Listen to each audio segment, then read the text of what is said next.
appreciate, you can have some overview of what is actually the process fluid mechanics based on the syllabus given. So this course, namely iek108, is about the process fluid mechanics. So it carries 3 units. So you are going to have 60% coursework and 40% of the marks based on the final exam. So what is fluid mechanics?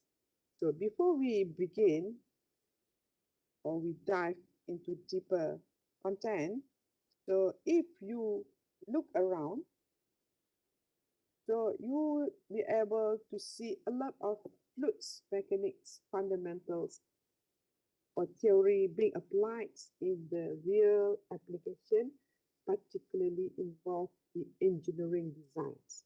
For example, the movement of the submarines, the movement, the airflow movement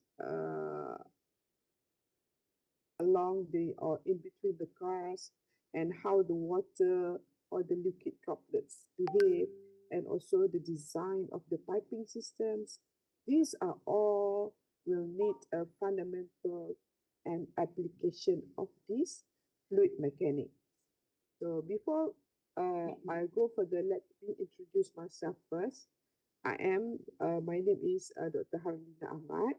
So actually, I'm coming from environmental technology divisions.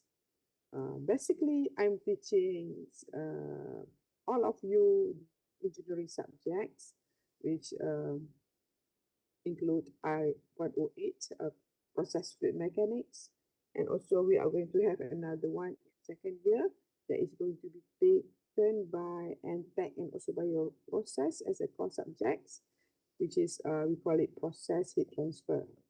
So for this iek108, for this semester only, I would be the only one who will teach you this subject.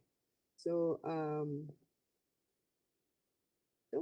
let's get ready to explore how fluids behave, flow, and interacts in the real world application. So the objective of this course, I think that you need to know why you need to learn and what is your objective in learning this course. So I'm going to introduce you to the concepts of dimensions and dimensional analysis in deriving engineering equations. Why do we need to learn these dimensions and dimensional analysis? Because in fluid mechanics, it involves a lot of complicated equations, right? Very complex and complicated equations. So, but do not worry. This dimension and dimensional analysis is actually to help you to understand or to break down this equation into simpler form, where we call it dimensionless number. So this dimensionless number is a group of parameters that form together, which actually describe the behavior of the fluids in the fluid mechanics field. For example, Reynolds number. Have you heard about the Reynolds number? The Prandtl number, the Mach number. What else? We have a lot of other dimensionless number in engineering. So these are all actually describes the behavior of the engineering phenomena. So for example, if we say Reynolds number, so it is actually describes how the fluid flow in the system. Is it laminar? It is slow, laminar, or is it intermediate, or it's in turbulent in nature? So this is why or where you need to understand how this dimensional analysis will help you into understanding this dimensionless number, particularly in this engineering's application. Then after that, I'm going to introduce you to the basic principles and application of mass, energy, and momentum balances in fluid flow. And last but not least, comes to the application to this fluid mechanics on the second half of the semester. We are going to learn together the fluid moving machineries and meters, for example, how this measuring flow rates is being done, or how the design of the flow meter is being done. And then also at the end of the course, we are going also to discuss these mixing processes of fluids. This is very important.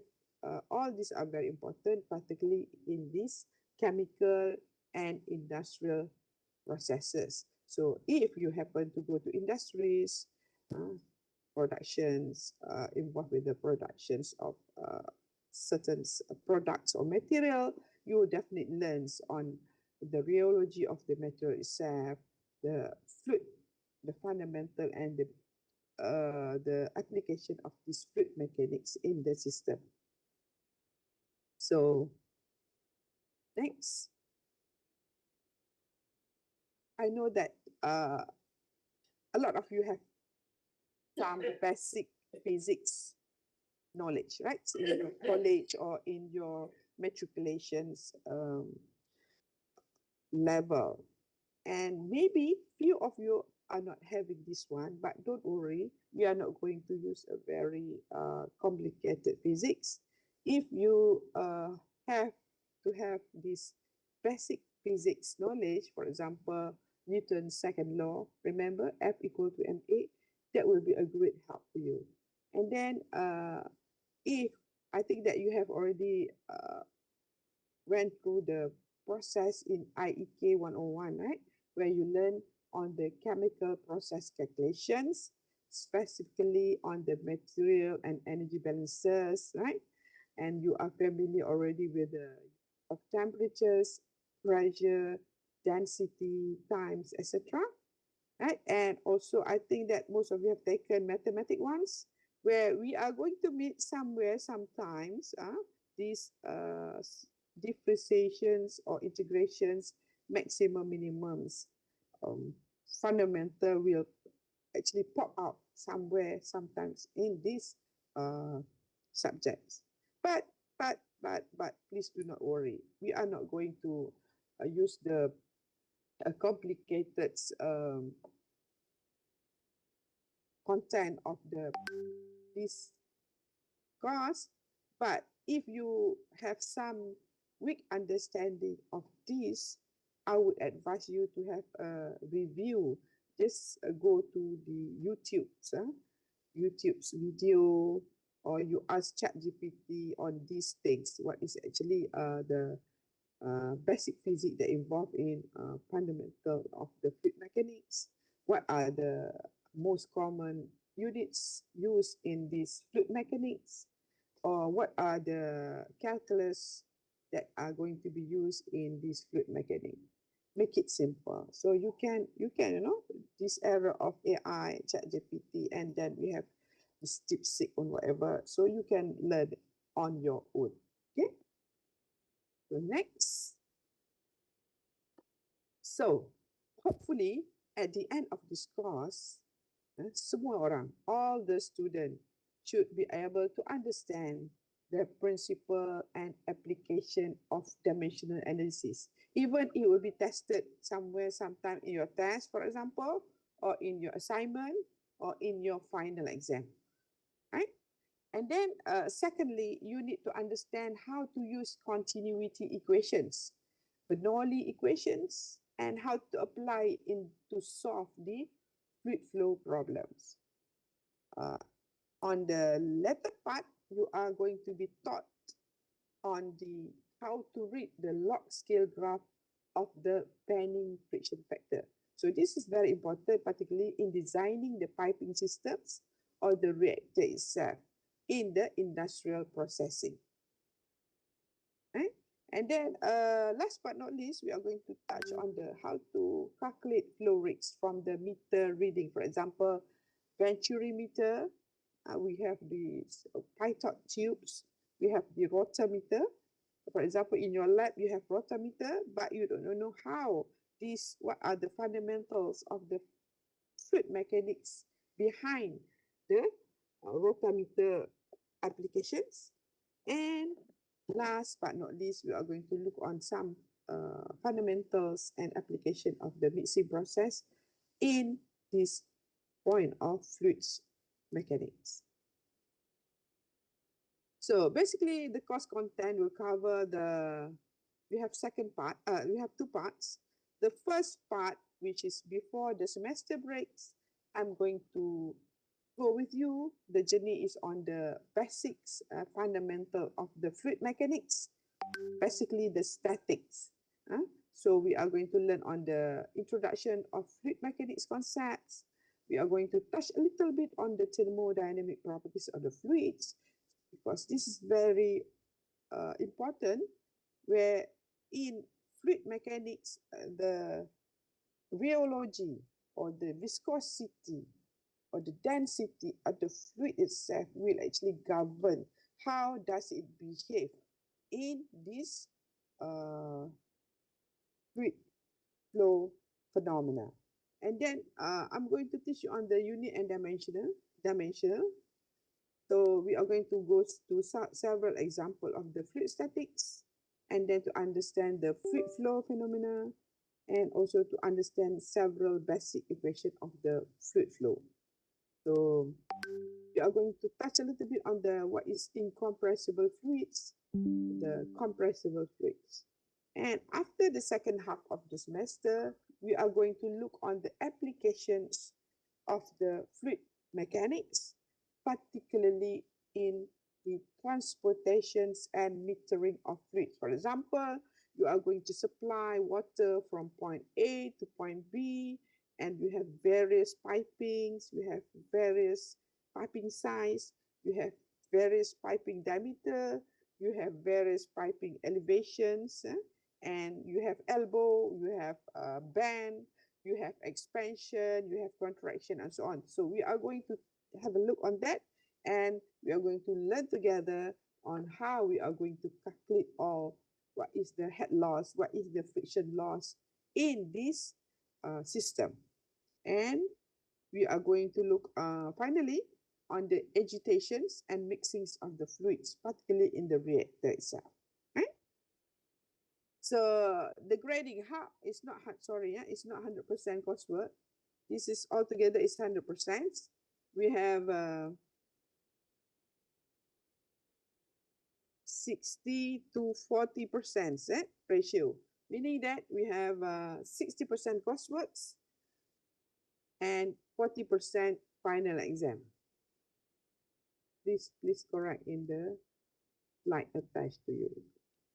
So we are going to have tests. We have test 1, test 2, and test 3. So test 1 and test 2 respectively will carry about 7.5%. And for the test 3, we are going to have 15%. And then we are going to have 2 assignment, assignment 1, 15%, and assignment 2, 15%.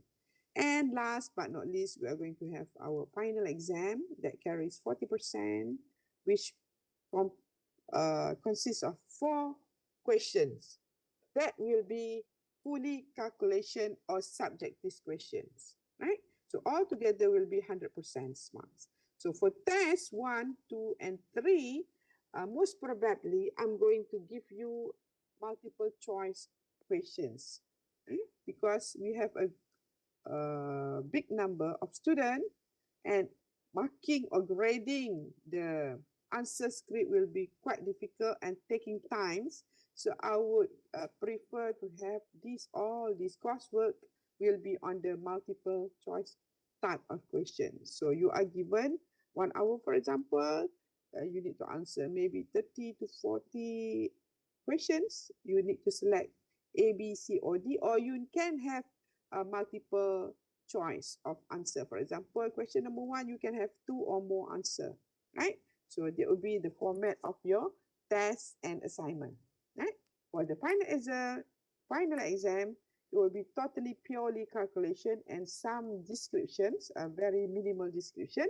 So please, please focus on the example given in the class. So this example in the class actually reflects the formats of the final examination questions. Right? So far, any questions? Any questions so far before we go further? Any questions? Any questions? Ada soalan tak? Can I go to the next slides? Right, okay. So with regard to the references, I would suggest you can have any textbooks available, but I would suggest this McCabe Myth uh, unit operation of chemical engineering, or you can have a very newest version. This is seventh edition is 2005. You can have a very the newer versions. You can also have Douglas JF. You can have other references as well, right? So before we go further, I would appreciate that we understand why do we need to learn this fluid mechanics, okay? Besides having your grades, pass the exam, complete your credits to graduate, but why we choose this fluid mechanics to be the core courses, for example, particularly for the NTEX and for the bio process, and your bioresource also taking this as the elective. Why do we need to learn this, right? There must be real importance of understanding the fluid mechanics because our school is industrial technology. So most probably, majority of you will be working in the industries, right? So when working industry, you may involve in, for example, food producing industries, chemical processing industries, or any other bioprocessing industries, or even for the NTech, you are going to design the wastewater treatments. For bioresource, uh, you are going to go about the industrial processing, for example, how to produce pulp and paper, how to bleach your product, and so on. So you need to have some understanding of these fluid mechanics.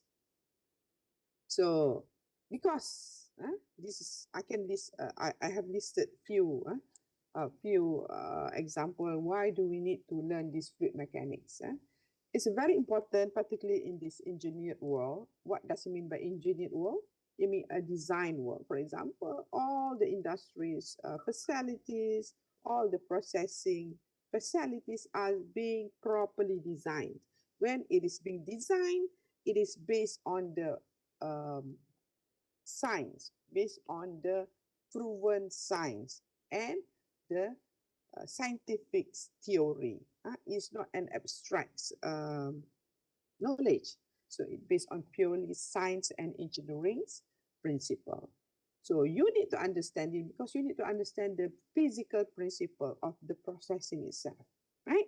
For example, in bioresource, you want to produce certain enzyme, for example, you need to set at certain temperature, at certain pressure, and a certain speed of the rotating propeller. So you need to understand how does these enzymatic solutions will behave in the reactor, right?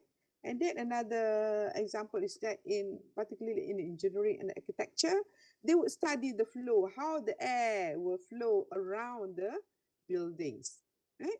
And then for food technologies, they will need to understand the rheologies of the food solution.